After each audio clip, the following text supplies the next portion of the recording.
I don't think the army has taken over. I mean, the 20 million people, Jeremy, who were in the Tahrir Square and everywhere in Egypt, who asked the army to intervene because the other option was a civil war. I mean, we were between a rock and a hard place, and people need to understand that. I mean, and put it in context. You know, I will never support, you know, an army intervention, neither now or any time in the future. I mean, and the army understand that people do not want them back. They want to see their back, in fact. They never want them to see them running the country. I mean, they had a bad experience, and they understand that. I'm pretty confident that they know that they have been called by the people, you know, to avert a civil war. It is not, it's a painful measure. Nobody wanted that. But Mr. Morsi, unfortunately, you know, undermined his own legitimacy by declaring himself a few months ago as a pharaoh, and then we got into a, as I say, a fist fight, and not really a democratic process. But you still sat there next to General Sisi as he announced that the army was taking over. No. Like it or not, you may not like to think of it as an intervention, but surely that's what No, it it's was. not the army is taking over. You have now today an interim president who is the head of the Constitutional Court. Within the week, you will have a civilian government, and the army will not, and I expect that they will not show their face in any way in the political process. So it is not the army who took over. It's the army who acted on behalf of the people. Are you saying that the interim president and the new government, when it's formed, will be 100% independent? They have to. And if they are not, then I'd be the first one to howl and scream, because we do not want to see the army back. Isn't the whole point of democracy that if you want to change, you wait till the next election, you don't go to the street? But you have to put troops in the street if you want to avoid what's happening in Somalia. You know, you have, as I said... Was that a real risk here? Of course.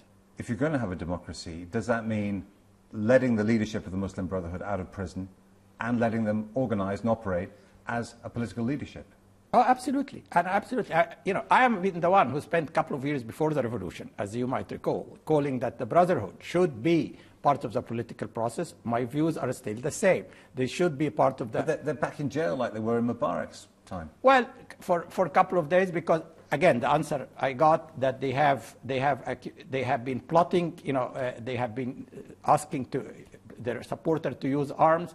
I hope that, and my answer to that, they need to go through the court procedures, court law order. I mean, we do not want any extra anti-democratic measures, absolutely. So I'm fully concerned, as you are, and I hope this situation will be put to rest in the next few days.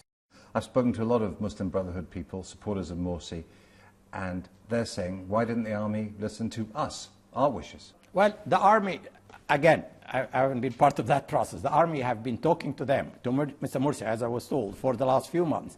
And to avoid this polarization of the country, the confrontation in the country, he, as I was told, he didn't have the driving wheel. He was not really the one who is able to decide. I mean, he was not the decider, to quote George W. Bush. He was not the decider. And that's part of the problem. He was there. The people who are really governing was the Brotherhood. And this confluence of the Brotherhood, which is a religious sect, and a president who was supposed to govern under a democratic rule was part of the problem. But he undermined, you remember, he issued this constitutional declaration where he undermined the whole judiciary. He started to put the media people like yourself in jail, you know, accusing them of insulting the president.